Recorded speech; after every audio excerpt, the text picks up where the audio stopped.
Welcome to the Poundcast. We have a great episode with Tom Green today. And what else we got to talk about, Brent? Up top, right off top. Well, first of all, this episode is brought to you in part by Louisville Vegan Jerky. That's right. Go to LouisvilleVeganFoods.com and you can experience an online shopping experience like you've never imagined. Because if you use the code word Poundcast, like many of our Pound Pimples have done on your order, you can support the Poundcast and also get some really delicious jerky, toppings. I think they even have chocolate there now.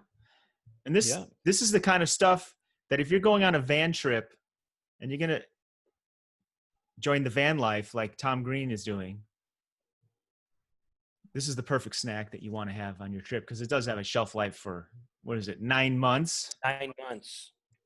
And this is a delicious, nutritious, handbagged in the United States of America. That's right. And it is with the code word Poundcast, you get 20% off. 20% off.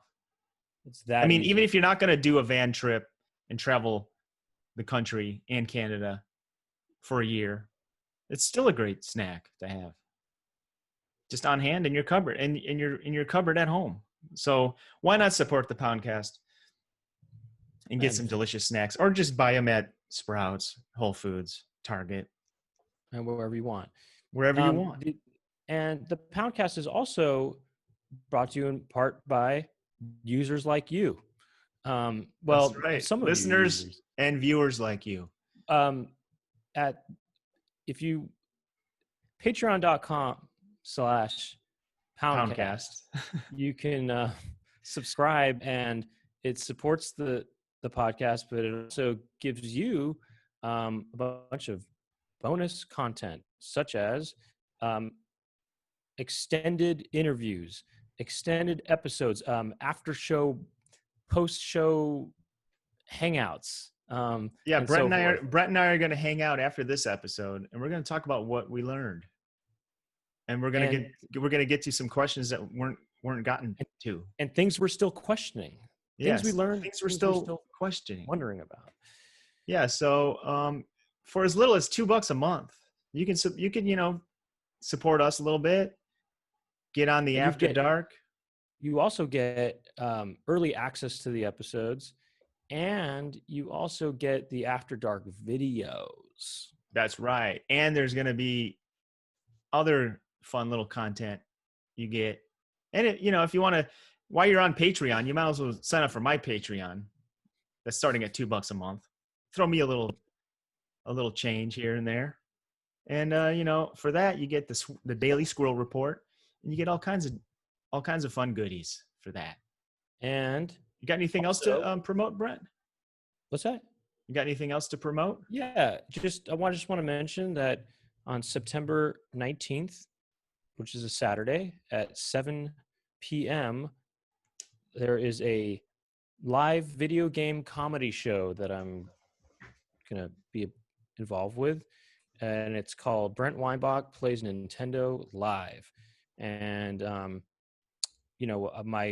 co-host of this other podcast, Legacy Music Hour, which is a video game music podcast, he and I will be watching me play Mega Man 1 for Nintendo, and we'll be doing commentary, and it should be a fun thing. And I don't know, that's something to check out. And if you go to my Instagram account, which is Brent Weinbach Comedy, you can find a link for that. And I'll say this: Legacy Music Hour Patreon subscribers can get it for free. So that's a bonus. That's a bonus. We got bonuses all over the place. There's bonuses everywhere, man. You pop up anywhere you go, you're going to pop a bonus. And look, one last thing. I got some merch. The Acid Dad shirts. They're still available at an unbelievable price. We're talking $2 a month. We're talking, what is this? What is this made of? Cotton? DougPound.BigCartel.com. Check that out. Check out Patreon.com/Poundcast. Check out Patreon.com/DougPound. check out patreon.com/legacy music hour. You can also join the Poundcast Discord. So check that out. That's through Patreon, I guess. And all right, you know what? Let's talk to Tom Green. Tom, are you there? Before we do that, we have another perk of, not really a perk, but a fun thing if you're a Patreon subscriber, is you get the stems to the Poundcast theme song. And our Patreon subscribers have been remixing these, and every week we play a new one. This week is another remix from Zoid, and it's pretty We've cool. heard one before. And let's play a little bit of this. We'll play it at the end of the episode, of course, too. Play a little bit of this, and then we'll talk to Tom. And before you play it, I just want to say, what was I going to? Dang it! I was going to say something. Never mind. Just play the dink. What? The dink clip. I was going to say something. I can't remember now. Actually. Okay. All right. Well, here's the remix from Zoid. Welcome to the Poundcast. This is your host, DJ Doug Pound, coming in live. This is Brent Weinbach. I'm coming in like this. Coming in like this. I'm coming in like this. Pound pimple. Pound pimple. Pound pimple. Pound pumpernickel. Pound pumpernickel. Pound pumpernickel. Pound pumpernickel. Tom Green, welcome to the Poundcast. Thank you so much for being here. Been a long-time fan, probably since 2000 when I saw the tape. Gosh, Something Smells Funny. Wow. Do you know that? Yeah, I'm a huge fan of yours. So both of you guys. So this is great to get to be on the podcast. I'm excited. I was saying right before we went on air, it's too bad we didn't get to have another party this year. Thanks for coming to my July 4th party last year. I know it was kind of like a crazy party. I didn't really get a chance. I was like walking around like I was at a wedding or something like that all night. I didn't get to talk to anybody, but I was going to start doing this, throwing raging parties every July 4th. And then this damn pandemic ruined it for everybody. Well, this is our belated party right here. We're having it right now. No, that party was a blast. I mean, it was a good party, right? Yeah, that was like so fun.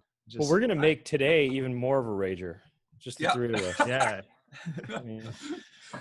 I bet. Yeah. So I'm gonna get right into it about the van, because I'm excited to hear about your van trip and your van life that you're about to embark on. So what are you doing? Yeah, so that's cool. So did you see that on my Instagram or something? Because I mentioned it or on my YouTube channel, because I just started mentioning this. Yeah. I saw it on your Instagram. I saw your new puppy, and you showed a bunch of supplies that you're preparing for your van trip.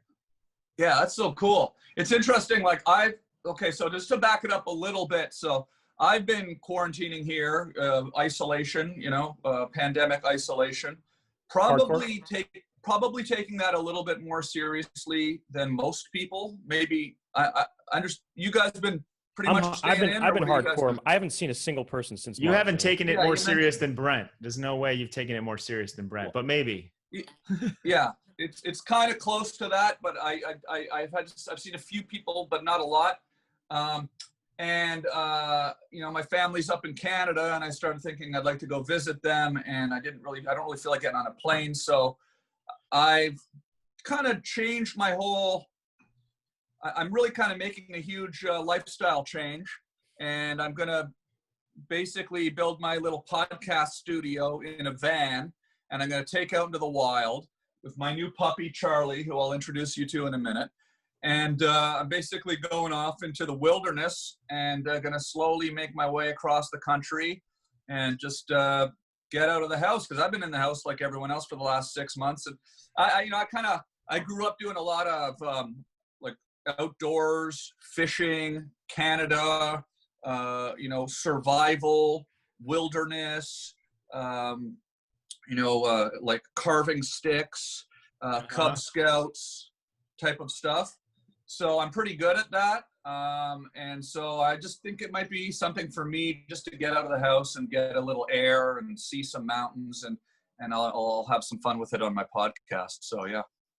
That's cool. I have a van that I've had for about 3 years that I took out the back seats, and it's nothing too fancy, but I've been taking that out during the quarantine to little camping trips and stuff. And well, that's what I want to do. Yeah. it's so great. I mean, where are you going? Because like, well, first of all, when are you leaving?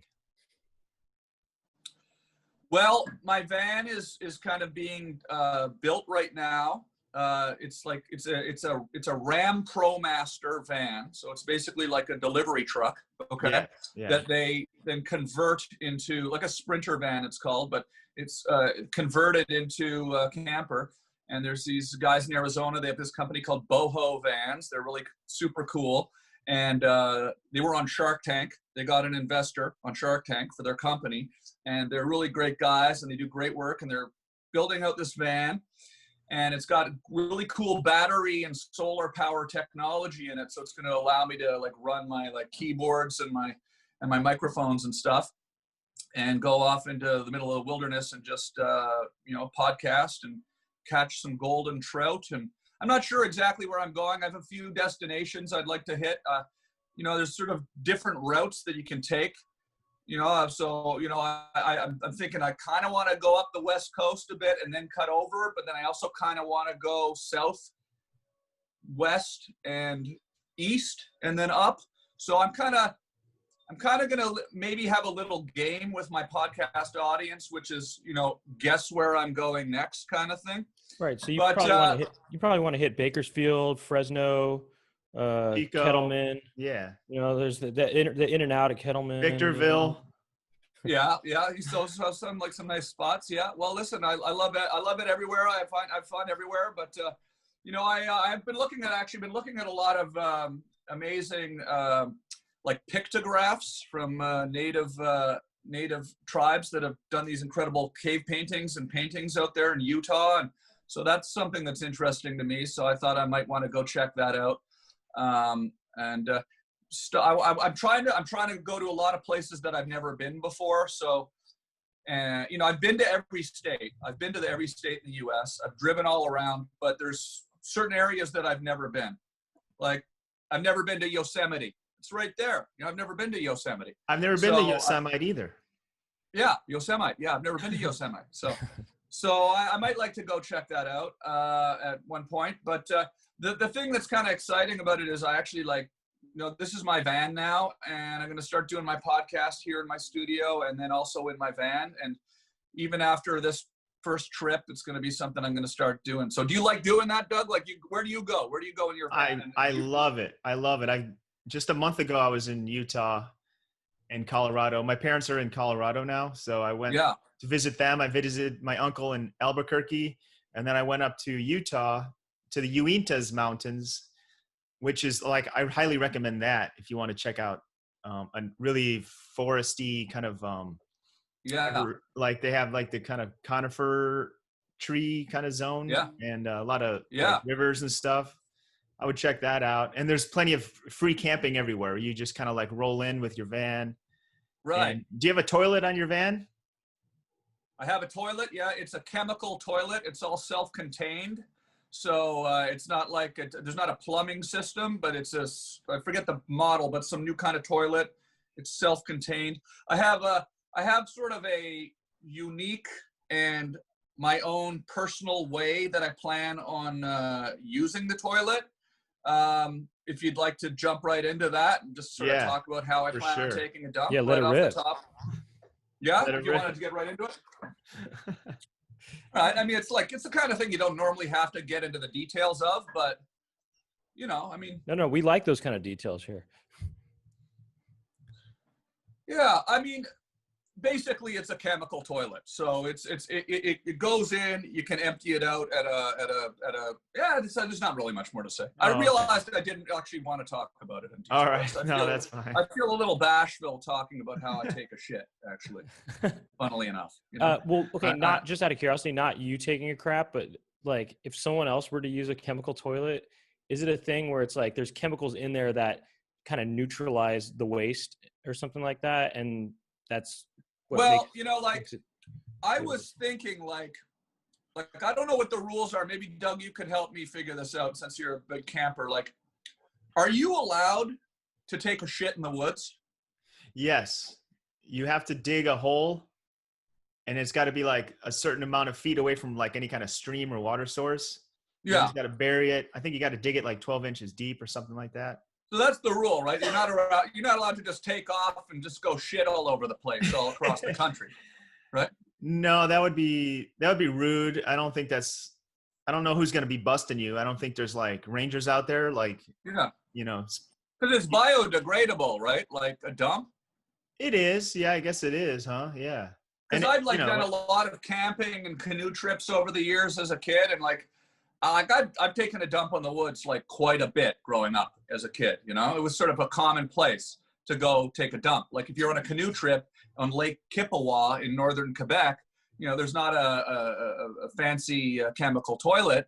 You just go off into the woods and you take a dump and sit on a log and take a dump, right? It's a rite of passage. So part of me was thinking that might be the way I go about it, just kind of like, but I want to make sure I follow all the rules. So I'm looking it up on the internet. I want to make sure I don't like, you know, be like shitting like in places you're not supposed to. But it's interesting when you talk about how you're moving into a van, it is really one of the first questions that people ask you is like, do you have a toilet? And the answer is I do. It does have a toilet. So okay, I was just asking because like I don't have one in mine. I would just pull over at a Starbucks or wherever. Or right, but I'm not going into any. Yeah, I'm not know. going into any bathrooms anymore because of COVID. Right. So you're not gonna even go into any. You would not do that. My goal is to be completely self-contained. So I'm not even going to restaurants, drive-throughs, or even grocery stores. I'm bringing all of my food in Rubbermaid containers, a lot of non-perishable items, canned food, you know, nuts, berries, freeze-dried stuff, coffee, pasta, rice. I'll probably have potatoes and onions. I'm going to be cooking everything on a gas Coleman stove that I've got, so that doesn't really eat into my electricity. I've got a cool gas thing called a jet boil, which boils water in a minute and a half and boil a liter of water. So I'll use that to make my coffee in the morning. I like coffee. I like to drink coffee. But so yeah, absolutely. Cheers. So it's like it's pretty. I've been really kind of like getting ready for this. You know, I'd never used Amazon in my life before the pandemic. Really? Well, how did you get stuff in 2 days? Before the pandemic, I was just kind of like, you know, if I needed something, I'd go down. Like if I needed a piece of a cable for something, I'd go down to the Guitar Center. I'd drive down. You just go get it. And then go get it. And I got to admit, I understand why Jeff Bezos is the richest man in the world, because that is really friggin' convenient. I got to tell you, once I figured out how convenient it is on this trip, I've been getting all these camping supplies. Like just today, I had the emergency whistles. They showed up for when you get lost in the woods. Got some emergency whistles. I've got a thing called a Spot X, which is a cool cellular messaging device, a satellite messaging device. It's only like $200, but if you're off cell, stick it in your backpack. You get lost in the mountains, you can hit SOS, and it will give your exact location, and they come save you. So, is the emergency whistle really super loud? I mean, people can. I mean, what's the radius on the whistle? I think it's like 2 kilometers or something like that. Yeah. So, well, probably not enough. I'm excited for you because that sounds like. I mean, I've had my van for a few years, and I have taken it to Canada, just up to Victoria, like just above Seattle. Beautiful. You know. Yeah, beautiful up there. Vancouver. I've taken it to Chicago, and that's as far as I've gotten. But just to like go on like a trip like you're taking sounds really like you don't have a destination. Well, you're going to visit your parents. Where are they at? Are they in like the Toronto They're in area? Ottawa. They're in Ottawa, Canada, in sort of north of New York State. Okay. About a 1 hour drive from Ogdensburg, New York. Okay. Yeah, I mean, like you could do a loop. You could go up the West Coast to there. Are you coming back, or are you just going to stay on the road indefinitely? Yeah, I'm thinking I mean, I will come back eventually. I'm just I'm not sure how long I'm going to be there, but you know, I will say that, you know, for people who like people want to follow along, like on my social media, probably for the next year or so, I'm going to be off in some weird place. You know, So who's going to be at your house, or is there going to be someone out here? I have a friend of mine who's actually he's a director, and he's worked with me in Webovision over the years. Webovision is like, you know, I've got like a television switcher here, and I've got like, you know, cameras and lights and stuff. And this is my little studio where I do my YouTube and my podcast and stuff. I got a light there, right? And I've got a light. But so he's going to sit here and switch, and I'm going to call into my own show. He's going to stay here at the house and sort of run the master control. And I'll be off on the road calling in from there, talking to him and playing back some videos and stuff of some of my adventures along the way. But I mean, it's like, honestly, like, this is really, I'm just doing this for me, because personally, like, I've been kind of getting a little stir crazy, and I just decided, like, when I realized this thing is going to last for not just another few months, but this is going to go on for like another year or something like that. And I'm not sitting in my house for a year. Sorry. Yeah. Yeah. I know I don't want to get sick, but I'm not sitting in my house for a year. No. So this was my sort of, you know, my sort of workaround, and I'm kind of coming out of this. I'm excited. I'm leaving in about 2 weeks. I'm getting the van delivered September, probably around September 8th. And maybe the 10th, and then I'm gonna just do a little bit of work on it to get it ready to go, and then I'll probably take off on the 12th on a test trip.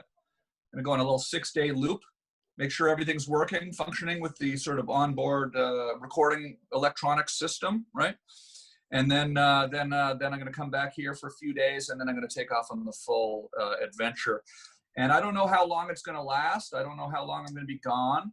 But I know that I'm not going to go straight anywhere. I'm basically going to take my time. I'm probably going to spend several days in each spot, do some fishing, and just kind of relax, and just try to kind of get in touch with myself. And it's been a crazy year. I've been like everybody, we've been kind of going through a lot as a country, and I just want to go off and just kind of take some time to think and enjoy this beautiful country. Like, there's a lot of things that are going badly right now in this country, obviously, without talking about politics or whatever, but there's obviously a lot of things that are going bad, and you can sort of look at it and go, oh, there's a lot of negative things to say.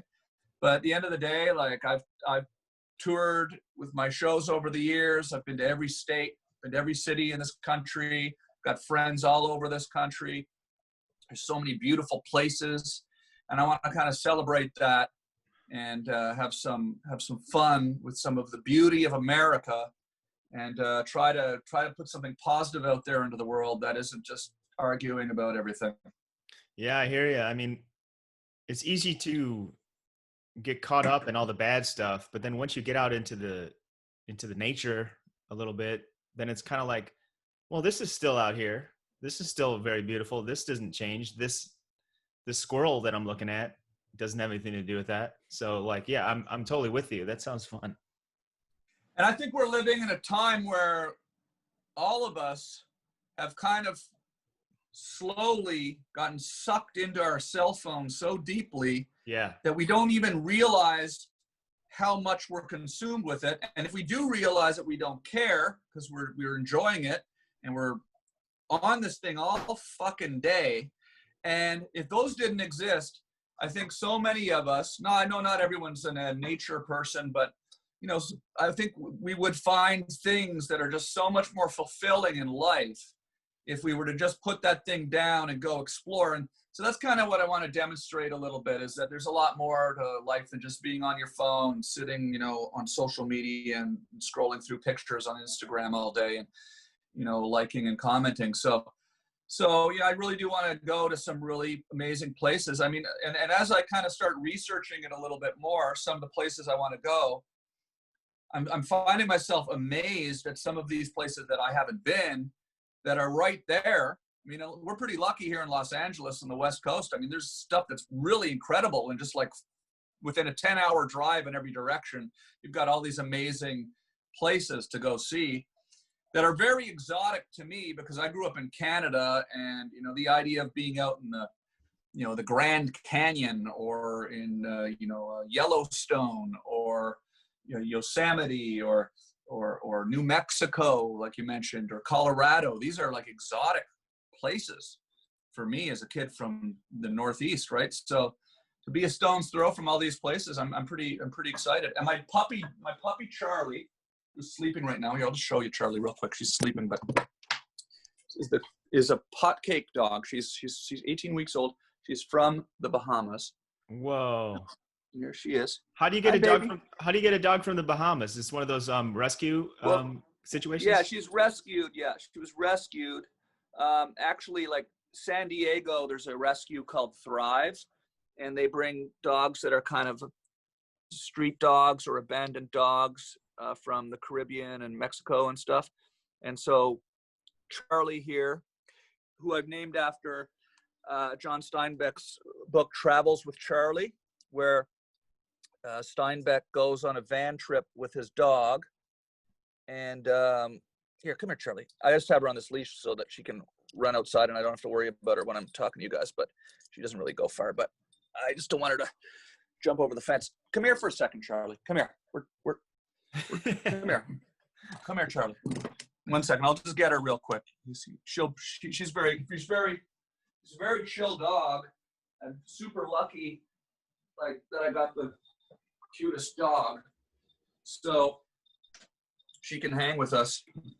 But she's coming on the trip, and is she van trained? Awesome. House trained and van trained yet? Well, I mean, I've only had her for 2 weeks, so oh wow, I just got her, and she's like really good. She looks really chill. I'm training her now. She's Did super you get her chill. because of the like the quarantine? Was that a motivation? Well, I had dogs for years. I had Siberian Huskies for 15 years. They passed away about 3 years ago, and I'd been meaning to get a new dog, but I'd been touring so much, I was kind of thinking it was hard to get a dog. But then when I decided to get the van, and I realized, like, I think maybe when stand-up comes back and I start doing shows again, I might start trying to do it a little differently, where I kind of do it sort of with my van and drive from show to show. And so I'll be able to bring this one with me. And I mean, isn't that amazing? Look at her. She does have a lot of energy though when she gets her spurts of energy. But she's how big will she get, you think? She's going to get to be about the size of a lab, about 45 pounds. So right now she's about 16 or 17 pounds. So about 3 times the size. And yeah, she's super sweet. So like I've got like lots of like dog related things that I've been buying on Amazon. Like I got this thing called a little GPS collar for her. So if she gets away, you know, I can track her, but she won't get away. I've got some good little leashes, that like long leashes that I can we're going to set up our campsite, and then I'll put her on that leash that she was on there actually. So I'm sort of training her to be on that leash, which she doesn't even seem to know that it's like a movement restricting device. Like I don't think she realizes that. I think she likes it, because when I take the leash off, she runs and grabs it and brings it to me, and then I put it back on. She's quite happy. So that's a good dog right there. Yeah, she's good. She's really chill. But you know, we went to the dog park yesterday, and she had a good time, and met some other doggies, and it was good. You go out in the world and you're near other people. It's not like you don't leave the house at all. Yesterday was the first time I've done anything like that, and that was because my friend Jeff Ross, the comedian Jeff Ross, he reached out to me because he's got a dog and said, "Do you want to go to the dog park?" And I was like, "Shit, you know, I was worried that like Charlie here is like hasn't seen another dog in 2 weeks." I was starting to think that maybe you didn't know what a dog was. Yeah.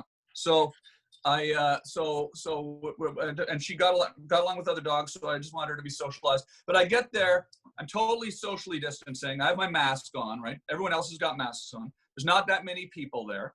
Okay. It's not that crowded. But then for whatever reason, this one like puppy German Shepherd and her start playing. And then the German Shepherd starts coming up to me, right?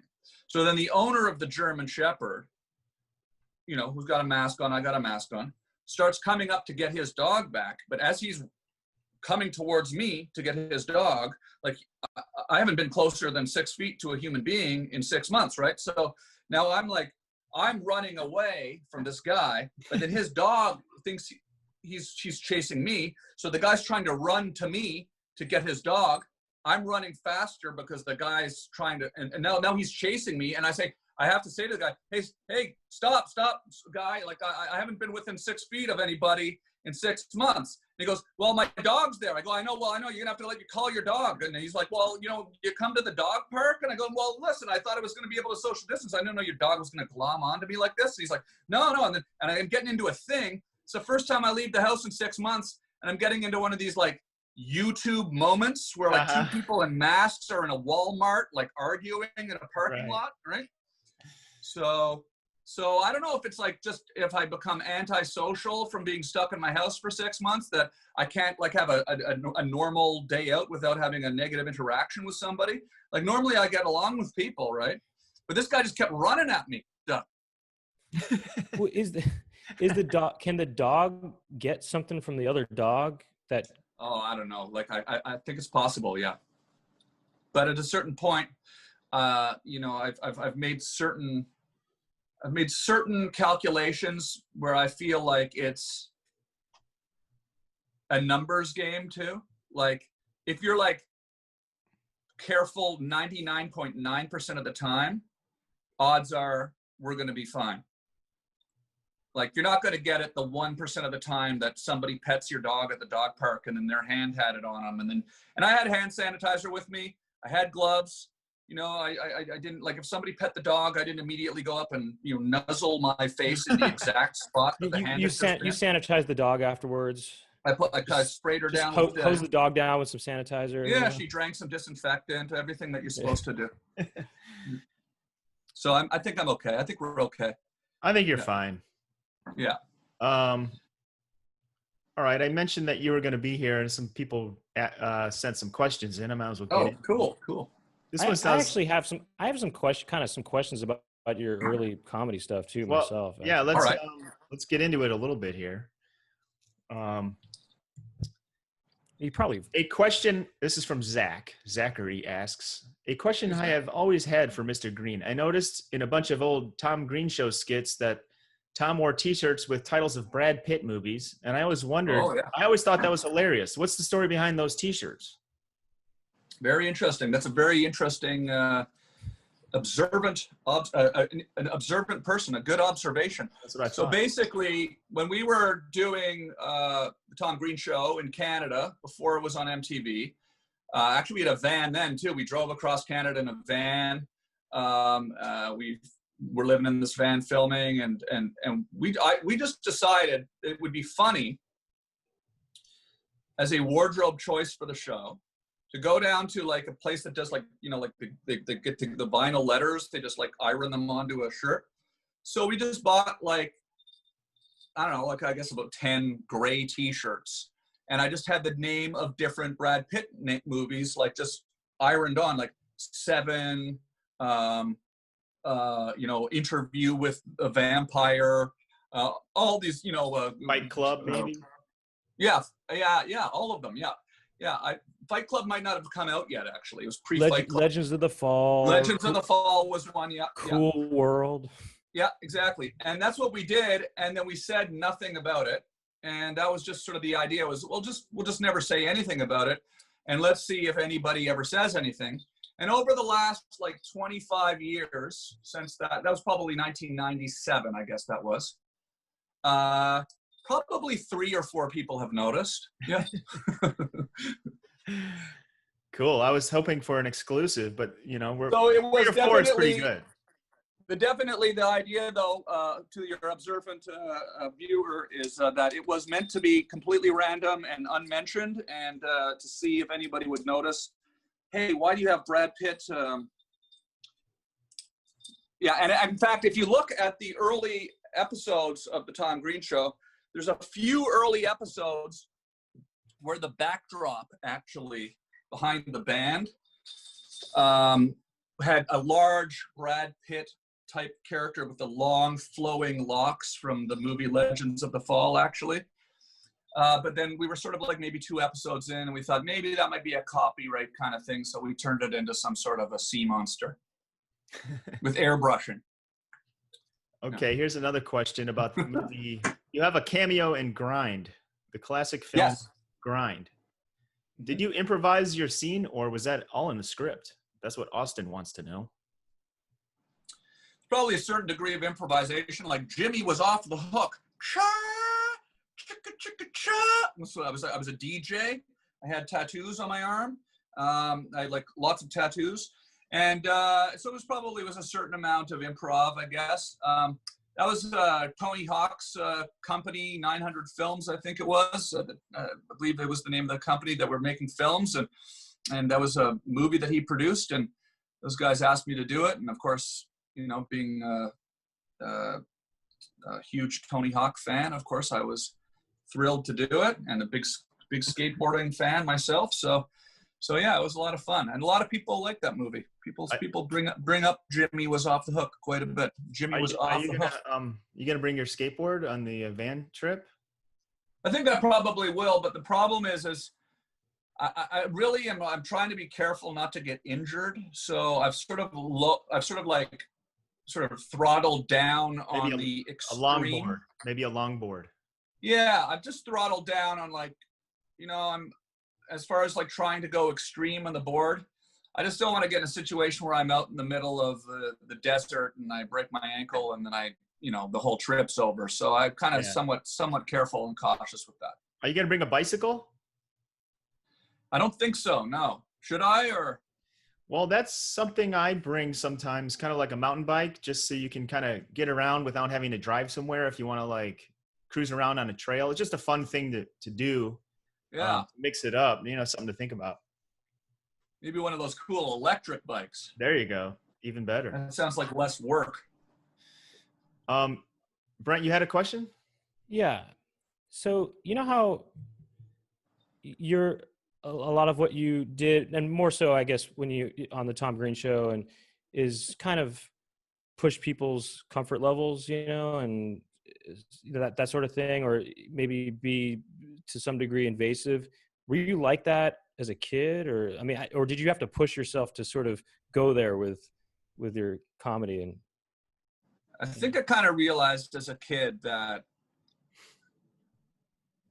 sort of certain odd, behavior would get a reaction, which then would somehow confuse, a portion of people, and then entertain and enlighten another group of people. So like in school, for example, when you're a kid and you walk, I was the new kid in class a lot because my dad was in the military, Canadian Army. We've got an army. And he would move a lot the first few years of school. So I'd show up, I'd be the new kid. So I had this thing every time I was the new kid in class, I'd walk in to the class and I'd trip over the metal garbage tin at the front of the room, and it would make a big banging noise. I remember it was like bang, bang, was a huge noise, right? And then I would fall and I would reach for the desk and then pull the books off the desk. Wow. And it was a dramatic entrance. And it was such an extreme pratfall. This was in the 2nd grade, by the way. This was not.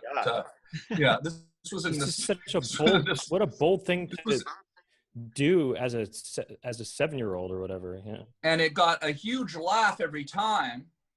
And then immediately you would go out into the schoolyard at lunch break, and all the kids would come up, and they'd be laughing like, "Did you fall on purpose?" Right? And that's sort of what set it off. I sort of think just from being a little kid and moving a lot, I was always very insecure because I was also super skinny. Like I was the skinniest kid. Like if you were in my school, right? And let's say there's in my high school, there's 1,100 kids went to my high school. Okay. I was the skinniest one. Like, I mean, not like I wasn't like I was a skinny kid. Everyone says I was a skinny kid. No, I was like, it was like freak mode. Like I didn't wear like jeans in the summer because I was like ashamed of my knobby knees and stuff. So I had a lot of like insecurities. And so then you're a new kid, you add up that and you're like, ooh, geez, I got to do something here to like make friends. So it was usually crash into a garbage can, fall, reach for the desk, pull the teacher's books off the desk, scramble, try to pick them up, put them on the desk. Don't put them quite on the desk so they fall off a second time. Go for the second pull, put them back on the desk, apologize. Teacher, not knowing me from Adam at this point, thinking that I might be hurt, comes in concerned, maybe another trip while she's helping me up. And this was like a whole little dance that happened. Meanwhile, the kids in the class were laughing. And then I had like a few friends after that. For a while. So some kids knew that you were kind of doing it on purpose, and that's how you made friends with them. I think they were confused, but it was still funnier to look at than nothing happening. You know, what the first time you did something like that? How did you decide to do that? Did you, I mean, or was the first time maybe in a real accident, and then you thought, oh, I can maybe do this on purpose and get more mileage off of it? I can't remember how I thought of the first time, but I'll tell you one thing. My dad was a little bit of a, my dad's, my parents are still alive. They're both funny. My dad's always been kind of a bit of a prankster. So I would say with almost certainty that it was probably stemming from my dad doing little things that were kind of shocking kind of things. Like we used to go fishing and we'd be sitting on the, in the dock and maybe eat a worm or something like that, to freak out his buddy, and everybody like, whoa, and it would be like kind of silly military kind of, gross out kind of jokes, and there was a lot of comedy around the house and my parents were kind of pretty funny. So it must have been something to do with that. I don't know. I can't really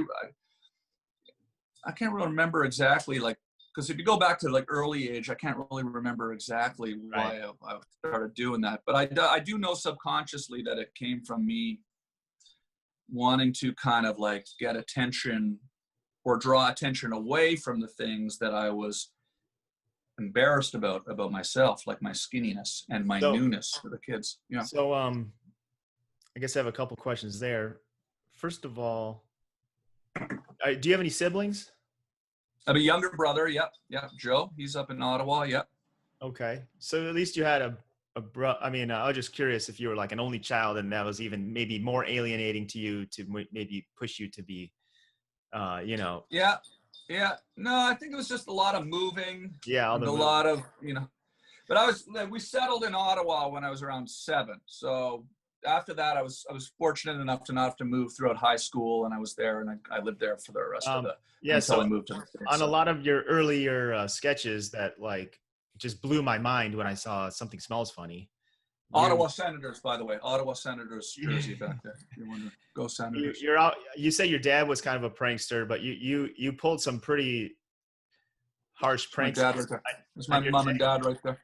My mom and dad. You pulled some serious pranks on your parents, and they seem to be pretty upset. Did you think that was that their true reaction on some of those? I mean, you don't have to even answer this if you don't want, but like. So like a lot of the stuff we would get them in the middle of the night, because I found that like the discombobulation of like just waking up sort of made for more confusion, because there had been enough sort of pranky type behavior that had gone on throughout over the years that, you had to throw a little curveball at them to get a real reaction. So the curveball either had to be middle of the night or it had to be like fairly extreme. So, like painting their entire house or something like that, Yeah. So, but again, it kind of goes back to what I said about like them being kind of funny, like, and they were worried about me. And I was actually in college when I was doing the show. I was in college at that point for broadcasting. So they knew what I was doing. They knew I wanted to try to do broadcasting. And so I think part of them was sort of dealing with like, once the initial shock of them realizing that I was actually filming them and putting them on the show, and they were going to work and people at their work were recognizing them and all this stuff. And this was like 5 years before it was an MTV. This was just on a public access station. So Yeah. they were sort of just trying to processing all, people are watching this. But at the same time, like, they would watch the show every Thursday night when it came on the air and like laugh and couldn't believe. Remember, this is like before the internet, right? There was no internet. So like, to them, it was almost kind of like amazing that they were seeing themselves on television every Thursday night. You know, this was like 5 or 6 years before MTV. This was like 1994 type of thing. And they were Thursday night, the TV at 11 o'clock would come on, and they were like, how are we on the TV? Like, how'd you figure out how to get us on the TV, you know? And so I think they were almost like, they were more amazed than they were angry by the fact that I'd pulled this all off, you know? So they kind of let me off the hook without ever really putting their foot down and like, you know, making it clear that I couldn't do this anymore, you know? Like when you were in high school, were you at that point pretty known for doing pranks? And were there a lot of people in class that kind of were afraid of you even because they thought that you were going to mess with them or what? You know, were you just kind of popular because of it? Let's see. Well, look, I ran for students council every year and I won every time. So I don't know if that means I was popular, but I realized this, and I don't know if this, I don't really want to make any sort of comparison to our current political situation, but there is something about politics, and I'm gonna claim to be a politician now because I was the 10th grade rep at Colonel By Secondary School in Ottawa, Canada in 1988 or whatever. You have the experience. But, yeah, as a politician. But you know, you would run for students council. The way you would run is you would have a speech. You would have to make posters, put them up around, and then you would do a speech, and everyone would come down and watch everyone do a speech. And generally, I found that, like, if you got laughs in the speech, you won. If you were boring in the speech, you didn't win. And so I would do kind of like fairly extreme stunts in the speech to kind of get everyone's attention, you know. Like my favorite story is, so I was running for the, you know, 10th grade students council or whatever. And, you know, you go up on the stage, and I know the way they do it is like, there's the 3 other kids speaking, and everyone has to sit on the stage, and one at a time, the people go up and speak, right? So I was the last person to speak. I knew that. So I show up on the day of the assembly, all the students come in. I walk out on the stage, but I have with me like a suitcase. I brought a suitcase, okay?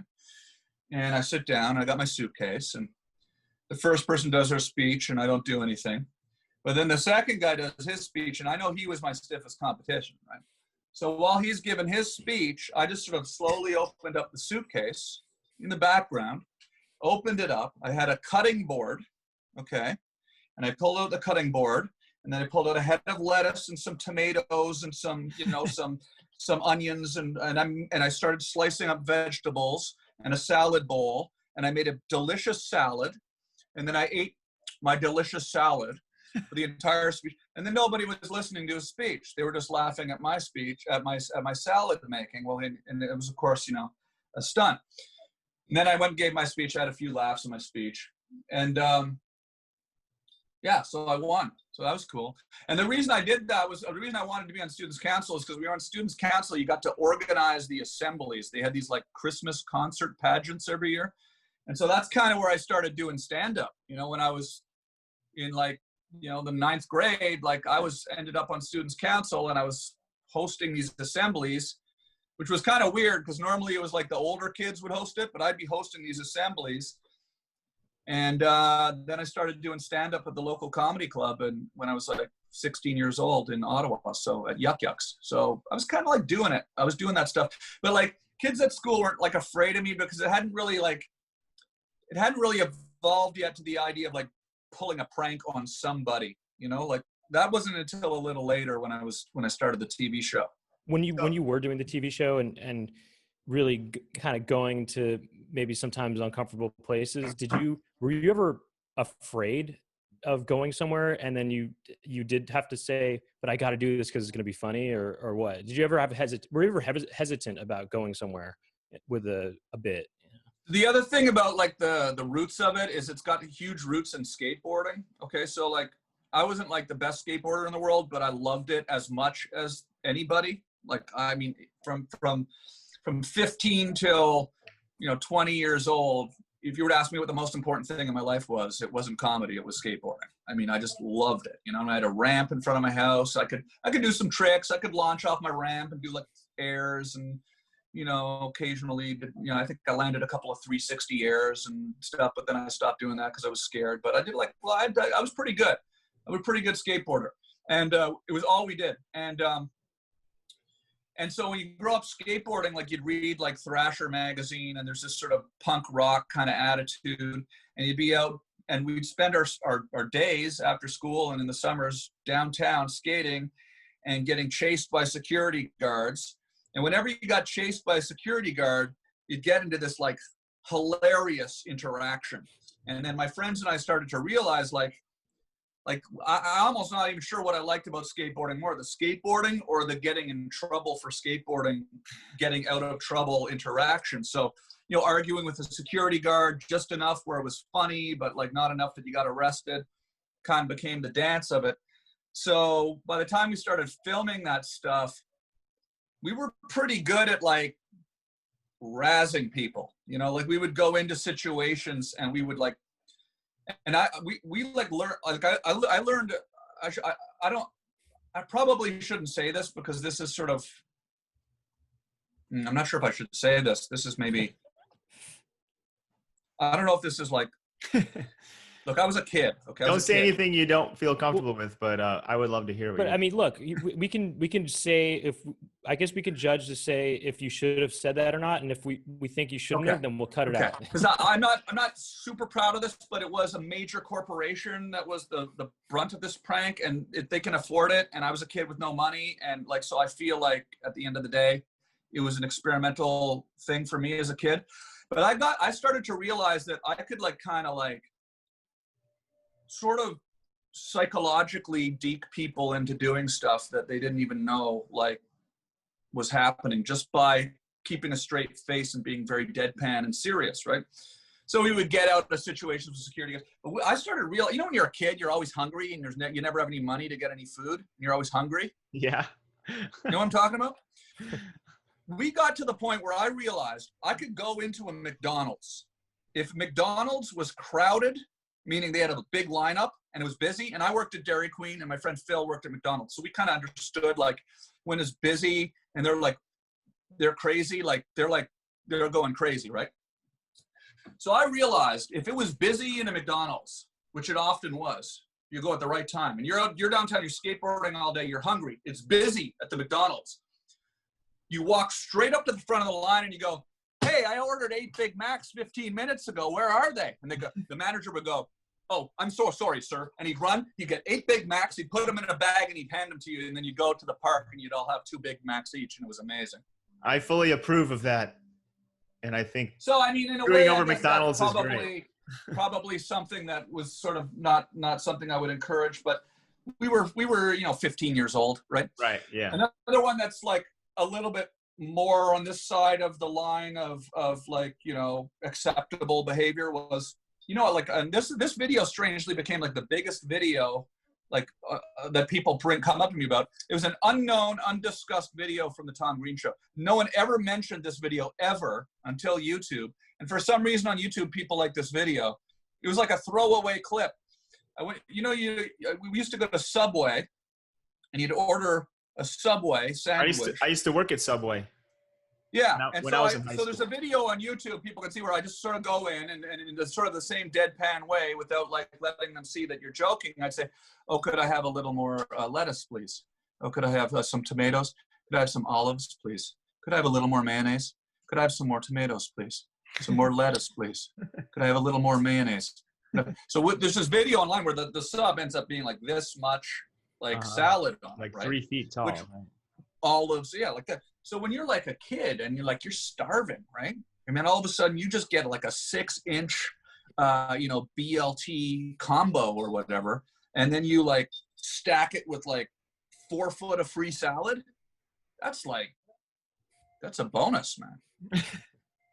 Yeah, I used to work at TCBY yogurt, and I got fired from there because they said I could have all the free yogurt I wanted, and then my friends would come in, and I would hook them up with the big tubs of it and be like, what flavor do you want? And I would just like put all the toppings. I would fill that thing like big, not gallons, but like liter bowls of it.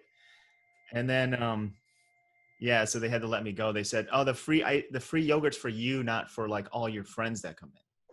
But I actually didn't think I was doing anything wrong. I thought they said I can have all the free yogurt I want, and I hooked my friends up. I got away with that to a certain extent. I make like the best peanut butter parfaits, basically. Like if you ever, peanut butter parfait, right? I make the best ones. Like if I could ever like just be given access to a Dairy Queen for 15 minutes and go in there and make peanut butter parfaits for everybody, they'd say that's literally the best peanut butter parfait they'd ever had in their life. What's in a peanut butter parfait? It's the one that's the tall one. It's got the fudge and the peanuts at the bottom, then the ice cream, then fudge and peanuts, ice cream, fudge and peanuts, ice cream, and then the chocolate poured on the top. So the trick is just like absurdly like outside of specifications level of extra fudge. Okay, that's all it is. So like my friends would come in and they knew I was working, and I would just load on the fudge. But there was something about, I don't know, like growing up in like in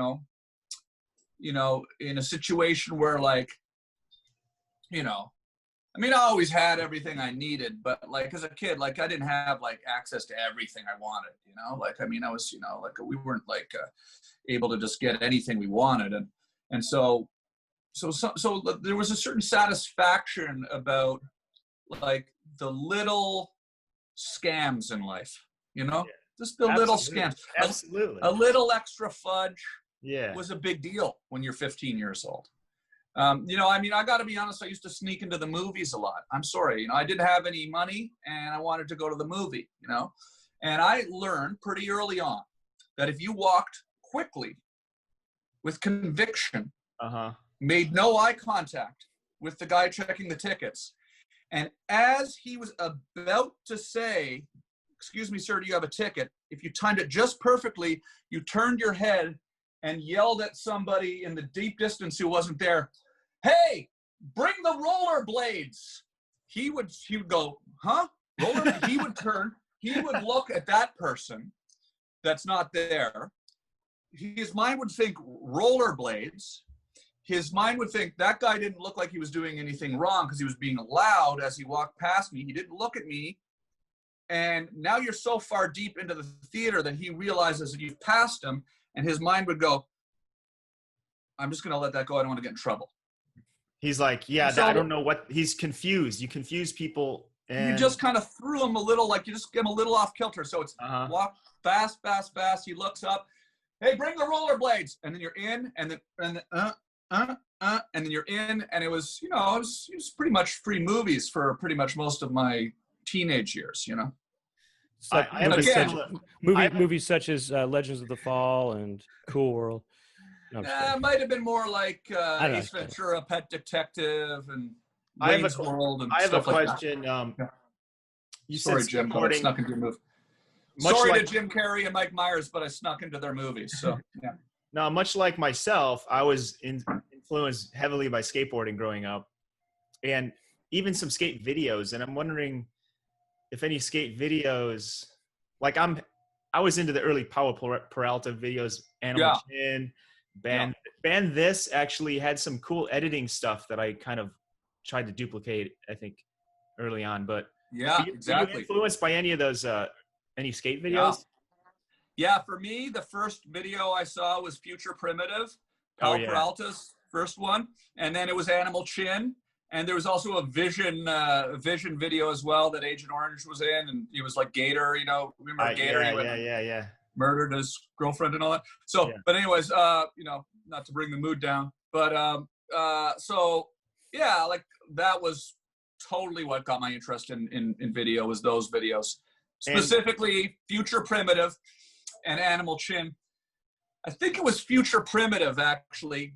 There's a moment, and I got to meet Lance Mountain for the first time just a couple of years ago, who was, you know, in the Bones Brigade.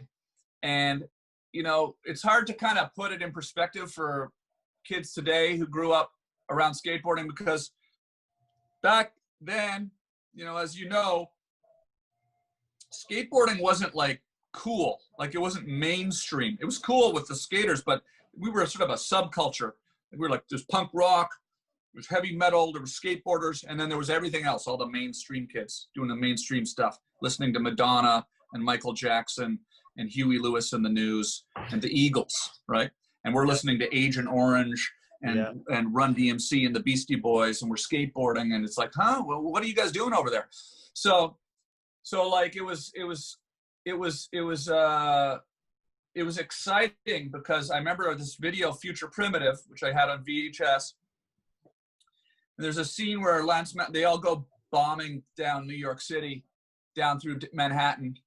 And, you know, that was sort of an early stage of realizing, like, oh, getting a reaction from people on the street with a video camera, because they would like skate down the streets, and people would be they'd jump off a truck, and everybody would look like they just jumped off the top of that truck. You know, you could see the confusion on people's faces, you know, you'd see the camera in their face and they'd get confused. And there was a scene where I don't know if you remember the scene where he did a boneless out the back of a moving van and like fell on the ground and he wiped out, and then he just started like, convulsions. And people were looking like, what, is he okay? And he'd be convulsions, and all the people in the street were like looking at Lance Mountain doing convulsions. And that was like a big moment for me, because I realized, oh, like, you can walk down the street with a video camera, fall on the ground, and start doing convulsions, and people are going to like look, and then you film the people looking. That's like hilarious to me. I want to do that. Yeah, I loved all the Lance Mountain. I mean, he could have been my favorite. Like, he comes out of his chimney. Remember, you see his board fly out, and it says, "Good morning, Mr. Mountain," and he like drops off his roof. And then, exactly. Yeah, I mean, that's just like, it's the best. I love that. He was like the comic relief of the Bones Brigade. So I was like excited to talk to him and tell him about that when I got to meet him like a couple years ago. Because, you know, that's what it truly was. It's cool to hear that, like, yeah, because it makes sense that you were watching skateboarding videos, because like your editing style is like, you know, like that, like, you know, advanced, of course, from that. But if you go back to that stage, those early days, that was probably the first time like you saw like sort of weird editing, you know, because everything on TV was so normal, and all of a sudden there's like kind of some weird editing going on, you know? Yeah.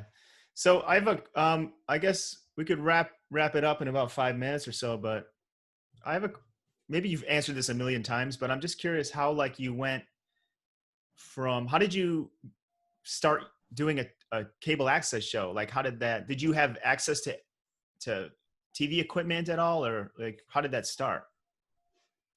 Well, I wasn't super young when I started the show. I was 24 when I started the show, the Tom Green Show on Rogers Community 22 cable in Ottawa.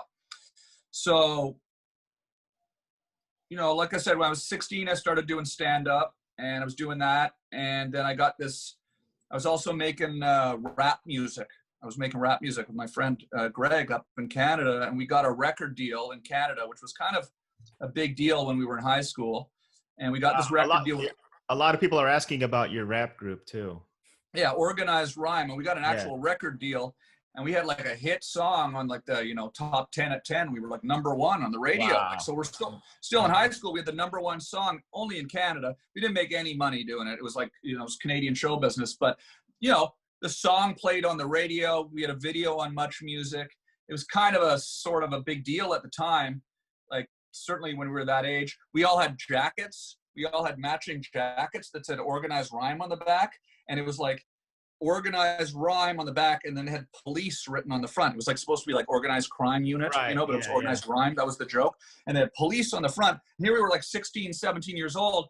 And we'd all go downtown Ottawa, and we'd all walk around with police jackets on, black jackets with white police on the top. And like, I don't know, the cops just let us do it. Nobody cared. You could walk around with police jackets. I mean, it was no big deal. But so we were into that. We thought we were pretty cool doing that. And we got this record deal. and I'd made all the beats. You know, I'd work my summer job and I'd buy a drum machine and I'd make beats and stuff. And so when that kind of fizzled out, I was probably around 22 years old, or something like that. And then there was 21 maybe. Then there was a couple of years of, you know, what am I going to do? And then I went to broadcasting school. So I started at Algonquin College. I signed up for television broadcasting. And then I went down to the public access station. And at the same time, I was doing a radio show with the Ottawa University station, which was a rap show. So that kind of the rap group, which had a little bit of success, got me in enough that I was able to get my own show Friday, midnight till 2 in the morning on the radio station, playing rap music. And by the time the show was like over, after I'd been doing it for about 4 or 5 years, like I wasn't even playing music anymore. It was just a weird talk show taking phone calls, like a podcast, basically. It was like in the 80s, you know, and people would call in and I would just take phone calls and we'd do weird stuff. And then so it sort of had enough of a little local following that I was able to go down to the TV station and with my friends from college who were all, you know, adept at like broadcasting and stuff. We went in and pitched them to do the Tom Green show, and they gave us 4 episodes. And then by the time the 4th episode had aired, the CBC, there was this guy at the CBC in Canada, a big network in Canada named Ken Rockburn, who was an arts and entertainment reporter. He had watched the show, loved it, came down, did a big piece for the CBC about it, which was a big deal for the station, and kind of said it was like a little funky little talk show in Ottawa. And that sort of sold it. And then they gave us they just let us do it every Thursday after that. We did it for 5 years, every Thursday night. And then eventually it got picked up by MTV. That's amazing.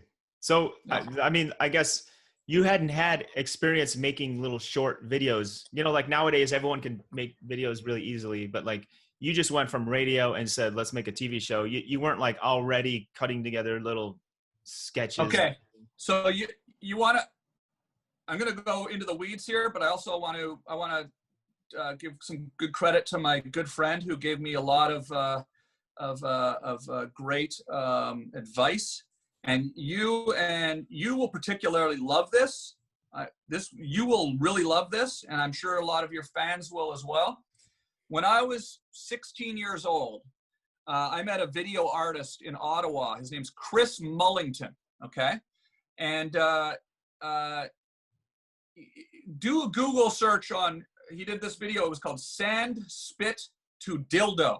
Those are names of these tiny little towns in northern Canada, native communities in northern Canada. And he did this video called Sand, Spit to Dildo, but he was also doing a piece about organized rhyme. He came and followed us around. And I remember he invited us over to his studio, and he had 2 3/4-inch tape, decks, and he had the editing system. And that was the first time I'd ever seen video editing, when I was 16 years old. And he showed me how it worked, and he taught me how to do it. But then he showed me these videos he did, this one Sand, Spit to Dildo, where he would actually like take clips and repeat them, like, and he had a friend who was a musician, and he'd sample music, and it was like light years ahead of its time. You know, it was like the way people are editing now, but this was in 1988, you know? And so I saw that. And so Chris Mullington, who's still a very good friend of mine, and everybody should check him out, was doing this incredible editing, and he lent me his equipment, and he kind of showed me how to edit video when I was a kid. So I kind of got into it, even though there was no video on your phones and all of that kind of stuff. So when the Tom Green show started, you know, of course we should talk about this aspect of it. Like, I edited everything. No, I didn't have an editor on the Tom Green show. Wow. And every episode of the Tom Green show, for the entire run of it until MTV, I edited every single bit by myself, because nobody else would do it. Like, I would go into the station every night, we'd go film, then I'd go in and I would shoot on SVHS because we could get that camera longer. Then I'd have to dub it over into Betacam SP so that it was on Betacam load it into the Betacam SP decks, edit it on a Sony, like, I don't know, 900 whatever BB whatever controller. I know that one with the wheel and yeah. Edited everything. It was the kind of thing you'd edit it and then you realize at the end, it's like, it's all linear, right? So you get to the end and you, oh shit, I wish I didn't put that shot in. You either go like, oh, go edit it all again or just leave the shot in. It's too late. I'd be there every night till 3 a.m, editing the clips, getting them ready for the show. And, I do think, I know like it was like compared to today and what you can do with technology and how efficient you can do things, it's primitive. But at the time, like the editing style of the show was weird, and it was influenced by skateboarding videos, is influenced by Chris Mullington, like taking a clip and repeating it over and over again. Yeah. That was very time consuming to repeat something over and over again. You had to like set your in point, your out point, repeat it. And often like, you'd sort of ask yourself, why am I doing this? This is kind of weird. Maybe I should just get on with the story. But so that was kind of a big part of, I think, the show too, was just editing and trying to make it weird, make the editing weird, Absolutely. Well, but I want you to go look at my friend Chris Mullington's video. I'll find it and I'll send you a link. I think you'll like really dig it because it's like back in like the early days of editing. This was before before Avids and all of that stuff. So he was doing this all on 3/4 inch tape. Yeah, that's so cool because I started out editing linearly too. Like even in college, I had to edit films like with a razor blade, and we shot on 16, and then you had to really deliberately make your choices right the first time. Yeah.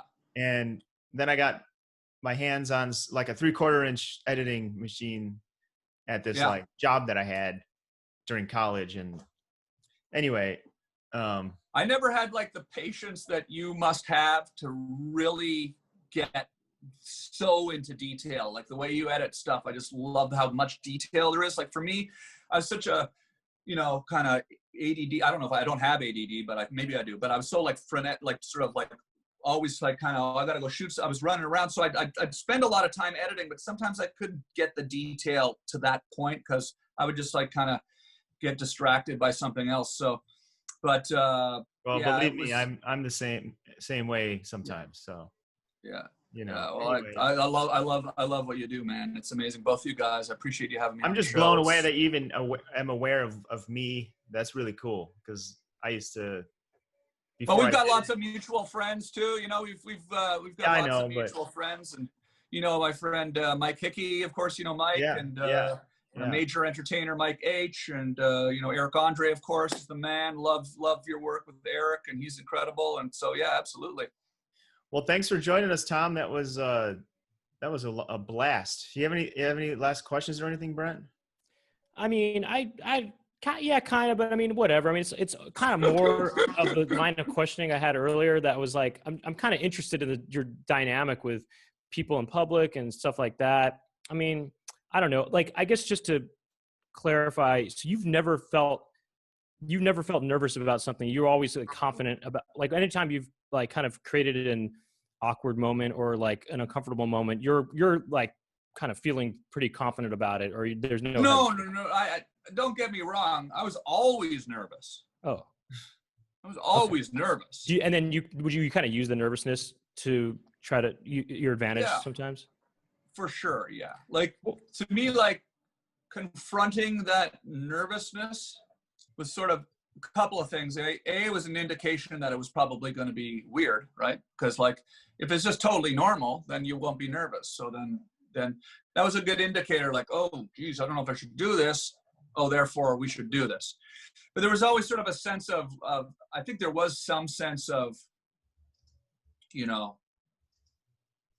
there was some sort of moral compass that I think that we had on the show where like I never wanted to do anything that was really going to hurt anybody, or be totally mean to people. It was just more nervous about getting in trouble. Like for instance, like when there was a bit where I went to the art gallery in Ottawa and I made my own painting and I went and hung it on the wall of the art gallery in Ottawa. And, like I painted this painting on foam core so that it was light enough that I could put the putty on the back and just stick it to the wall without actually having to hammer it into the wall so I wouldn't damage the wall. So in my mind, it's not mean, right? We haven't damaged anything. You know, a nice Canadian kid hasn't damaged anything when he puts the painting on the wall of the art gallery and then waits for the tour to come around and look at the painting.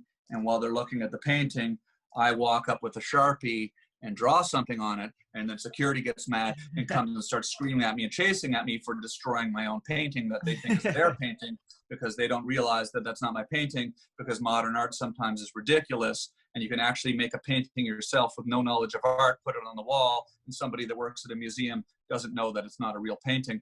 To me, there's some humor there. And so, you know, of course I'm nervous, because if the security guard actually grabs me, there's probably a chance I could get arrested, which would be really bad, because I've never been arrested. You know, I've been detained, but I've never been arrested. I've been detained twice. Both times, very nervous. Like when you talk about being nervous, very nervous, but never arrested.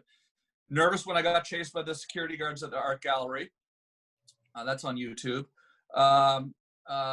Once I got detained at the Hoover Dam, because we did a bit where this was actually an MTV bit. We were at the Hoover Dam.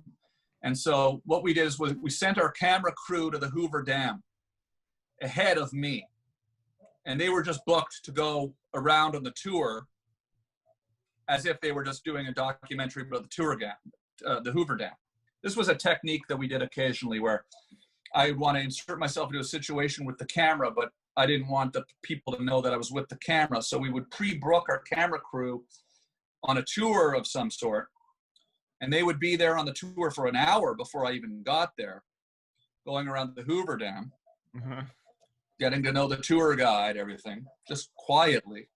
And then mid-tour, I show up in a Hawaiian shirt with a camera around my neck, because I'm a tourist, right?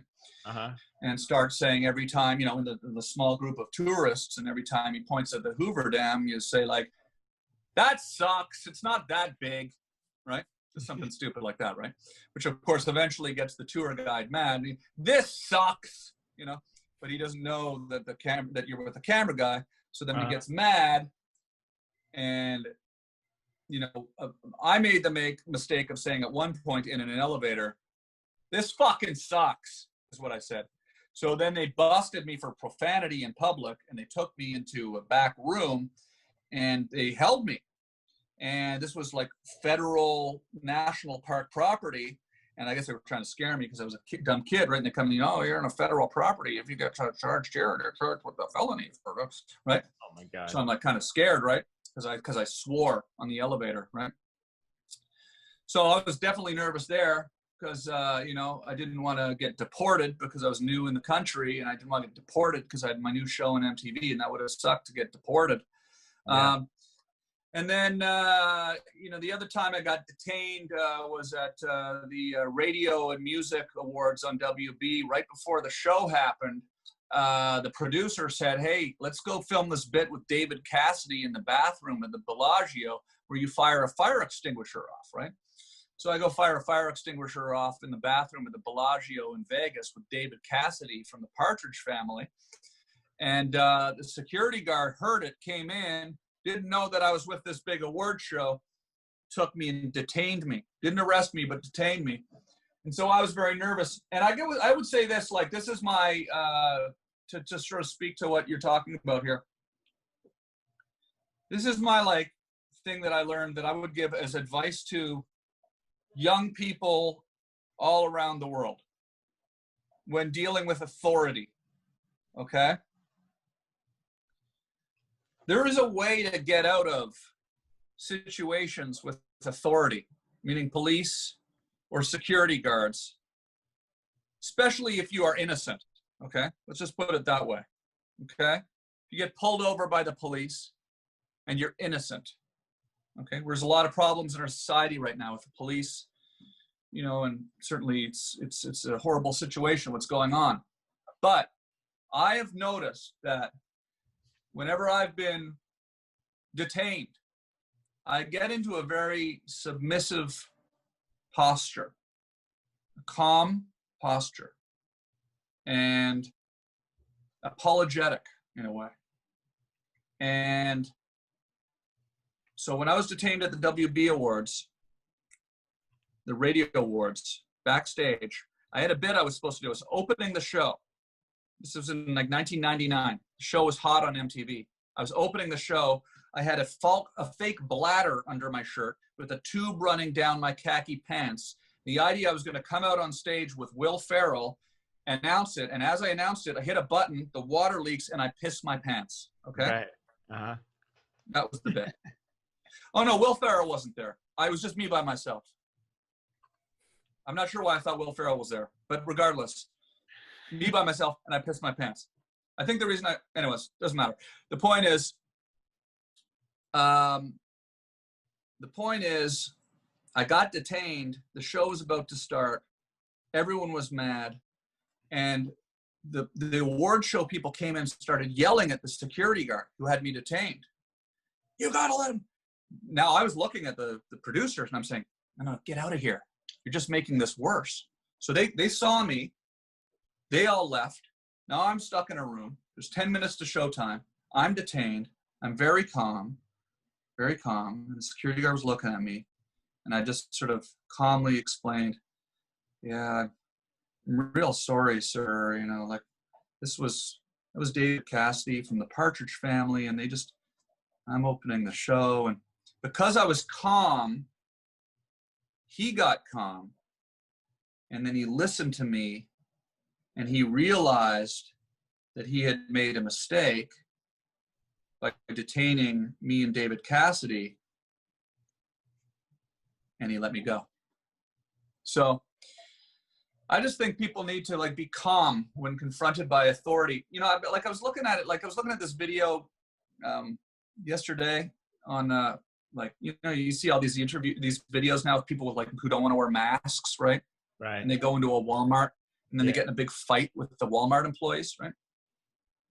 So I was looking at this video and this crazy guy in Alaska yesterday comes into some Walmart. He's like lost his mind. He's screaming at all the employees who are like just, you know, in college or whatever, or they're young kids. He's screaming at all these kids. I don't have to wear a mask, right? So in this case, it's kind of roles reversed. Like he's sort of like the alpha and these employees were just getting screamed at. But then there was one employee that kind of kept like engaging with him. And I watched the video and I was just kind of like, you know, I need to go into Walmart and do like a training for their employees on this, because this one employee kept re-engaging this guy. And the thing went on like 20 times longer than it had to. You saw the guy tried to leave 10 times, but then the employee would like re-engage with him. Yeah. And then he'd come back because his alpha male ego was threatened by the fact that, you know, a young woman actually was like arguing with him, right? And it could have gotten gnarly. So anyways, I just kind of like, that's the answer. That's why I didn't really get nervous is the answer to your questions, because I would get nervous, but then I would know there was always a way to get out of those situations by disengaging and running too. I'm a very, very fast runner. That's another thing. Like I can run very fast, and I always knew that. So there's never really a situation when you're making videos where you can actually get in so much, you can never get someone so angry at you that they're going to chase you for a mile. Like if you just start running full speed, usually they'll chase you for like maybe 20 feet, maybe 30. But if you just keep running like the wind, just running like the wind. Yeah, they're like, well, it's not worth it. They're like, okay, he's gone, yeah. Or whatever. Yeah. So that's always an option. So you're never really, as long as you maintain a certain amount of distance so that you know you can run and they can't get your hands on you, you're always fine. So that's you can slip through the gate. I agree, because like I've never been in a fight. I've been in situations that could have turned into a fight. I've been pulled over by cops. I've been detained by the cops once or maybe twice. And every time I'm just like, you know, I don't fight back. I don't like start ramping it up. I de-escalate every time. And then after a while, they're like, I'm not going to fight this person. They're like, de-escalation is the word.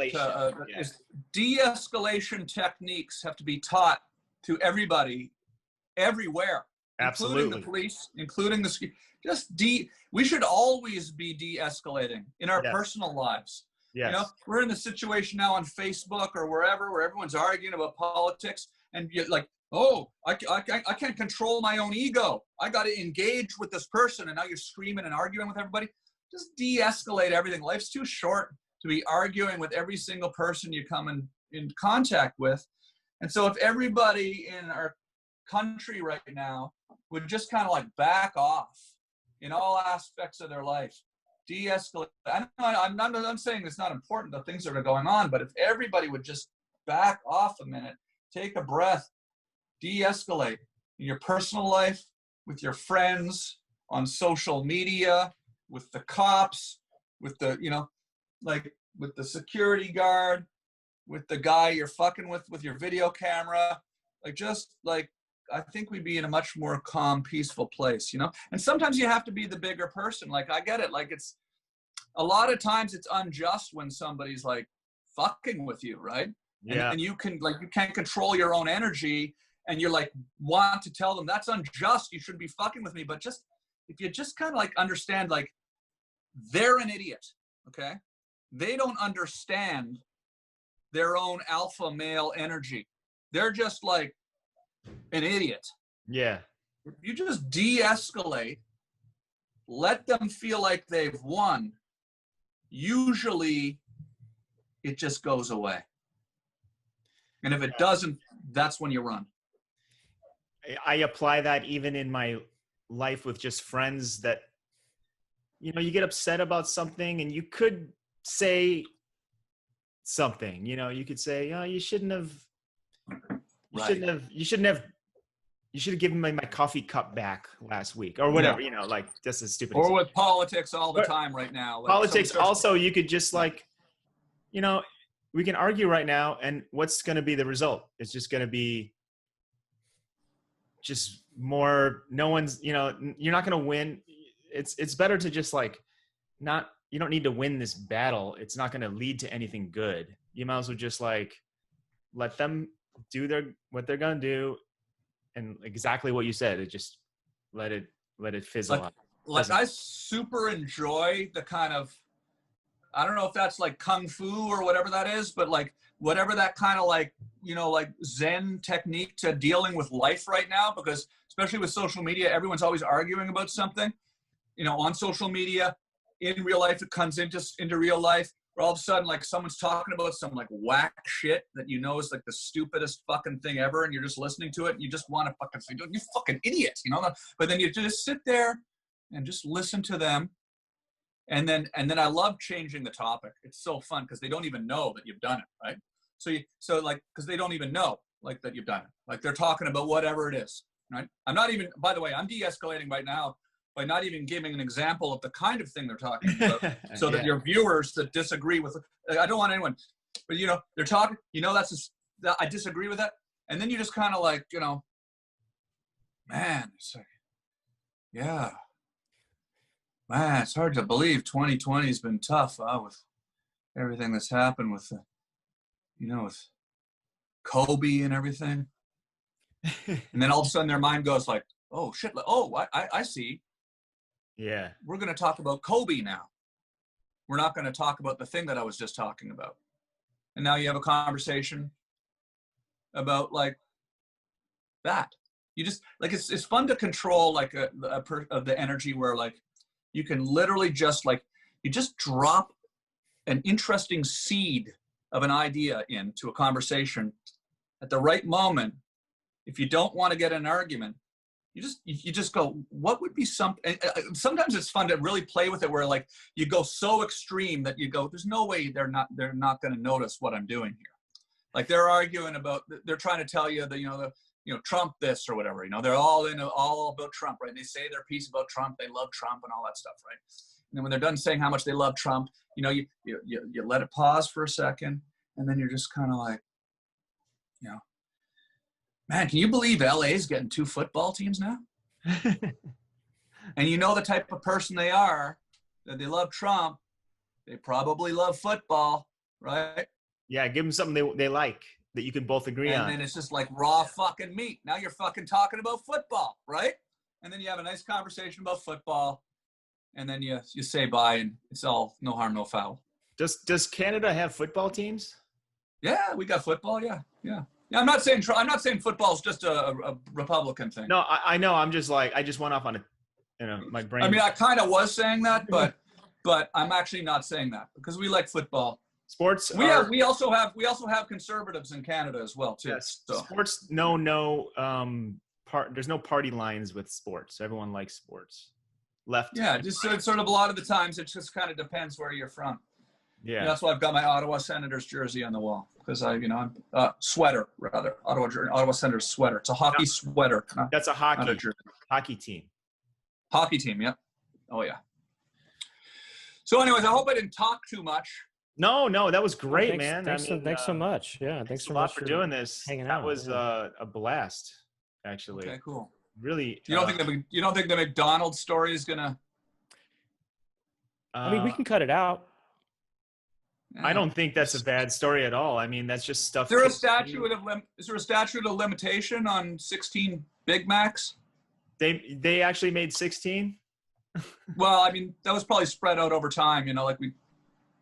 Maybe 32. If it was like 4 Big Macs, leave it in. 16. No, it's probably like over the years. It was between probably 32 and like 64 Big Macs spread out over multiple years. I think McDonald's can easily cover that. They probably throw out 16 Big Macs a day, Yeah. So also, anyway. you're saying you're not really condoning it. You were a kid at the time, and you're kind of saying I did this as a kid, and it was. Listen, I've seen lots of interviews with rappers and stuff, and like heavy metal rockers and things like that, where they talk about how when they were a kid, like they would shoot like heroin into their eye. Right. Or they would like sell drugs, or they would like murder people or whatever. Right. But then like they look back in the past and they think about how, they used to murder people. Right. And now they kind of, they put that street life behind, and now they're, on the straight and narrow, and they've overcome that. Right. So when I see that, like, I think to myself, I guess I can probably tell this Big Mac story. Right. Yeah, I think comparatively that is a very mild story. Yeah, I'm just a kid from Canada, occasionally you're also kind of prefacing this as something that you thought was like bad or something like that, I mean, listen, it was bad. It was bad. And I do feel shame. I feel shame about it, Well, then that actually is I think that kind of I don't know, makes it okay. Makes it okay because at least you have you're not a sociopath, and you have shame, and you have empathy and you understand when you made a mistake, and you learn from that. And and I feel guilt about it. Good person. I feel guilt about it, and I feel regret for those actions. And I think it's informed me as an adult. Like, I think sometimes the regret about, the Big Macs and the movies, sometimes as an adult, that guilt that I feel has informed me enough to like, no, okay, I'm not going to repeat that mistake. I'm not going to do that again. And I've been pretty like upstanding citizen, really. That's how you learn. I think that's how you learn. You do something, and then you realize that you have that regret. And then that really drives home the feeling of like, that's how like you learn, you make mistakes, and then you don't do that again, And, and also talking about it publicly is also maybe part of the process of it's part of that process. Is the healing process. I mean, you're right. I mean, it's probably is honestly, like, now that you mention it, is probably the first time I have actually talked about this publicly, and it's maybe part of the growing process. It's part of the growing process. And look, I don't have anything against McDonald's. Like, I still I love Big Macs, and I go there all the time. Look, I in fact, to be honest with you, as a message to McDonald's and to the McDonald's Corporation, like, I would tell you, like, over the years, because of my guilt for that, like, I've probably overcompensated in a way. I've probably eaten a lot more McDonald's than I would have, just to kind of like pay back, right? Like, to pay back. Yeah. And I've always like often like if I'm on a road trip with friends and they're like, hey, you want to pull over and go to Arby's? And it'd be like, you get to the truck stop or whatever at the gas station. There's an Arby's, there's a McDonald's, there's a Subway, and I'll often say like, let's go to McDonald's. And I think in the back of my mind, Yeah. So you've steered them a lot of more business. You made up for it. Clearly. Right. So then like I've influenced like sometimes like a whole van of people to go. We would have gone to Arby's if I hadn't said anything. So I think it all evens out. You've in a way, you've sacrificed your health to some degree to repay them, you know? But here's my big question. When McDonald's has a character called the Hamburglar, right? Right. What message are they sending to these kids, you know? Like you just learned from their own character. Right. See, that's the thing. Now you're making me feel better about this. In fact, I'm glad we talked about this because they're glamorizing crime. Okay. Yeah, they're glorifying crime. Specifically burgers. What the hell? They were literally glorifying the crime of stealing burgers for my entire childhood. And you know what they made you do? Why am I supposed to feel bad? They made you grimace to think about what you did. Oh, I did. Grimace. I do. Remember grimace? I do grimace when I think about it. And the thing is, I also do. I was able to kind of like justify it because I didn't actually ever take the burgers. They gave me the burgers. Yeah, that's true. You didn't go back there and steal and stuff them in your pants. I'd say I go in. I even remember where I'd say I've been waiting for my 8 burgers for 15 minutes. True. They'd say, sorry, sir, and give them to me. Is it my fault that they're disorganized, that they're overwhelmed by the crowd? So I don't really feel like I ever did anything wrong. But anyways, I don't want to backtrack. I do feel bad about it. Is it your fault? Is it your fault that they're so gullible? No, I'm just saying, like, I'm just kidding. I do agree. Like, they do got to work on that a little bit. And I would like to say, I'm not encouraging people to do that, but if after this podcast airs, like if there is an onslaught of young people going out there into the world, walking into crowded and busy McDonald's and trying to psychologically deke them out into getting free burgers, if that happens, if that has some sort of impact, I mean, we'll pull the episode. We'll clear it. Well, no. If that happens, me and Brent are going to go to McDonald's and make up for it. Do what you do. We're going to go every time we're on a road trip. We're at McDonald's. Yeah, I think it would be kind of cool if people did try that. Actually, in this day and age, there's no McDonald's with that problem, with that crowd, with the rush. Right, happening. Right, because they got the drive-throughs now. Yeah, those you can't drive up and be like, hey, You said I've driven through here twice now. I haven't gotten my food. You've gone through this loop twice. I keep on going through, and I'm like, where's the food? I've gone through 8 times. Look, I don't know how old you guys are, but if I don't know how much you remember the 70s, okay? But the 70s and the 80s, the early 80s.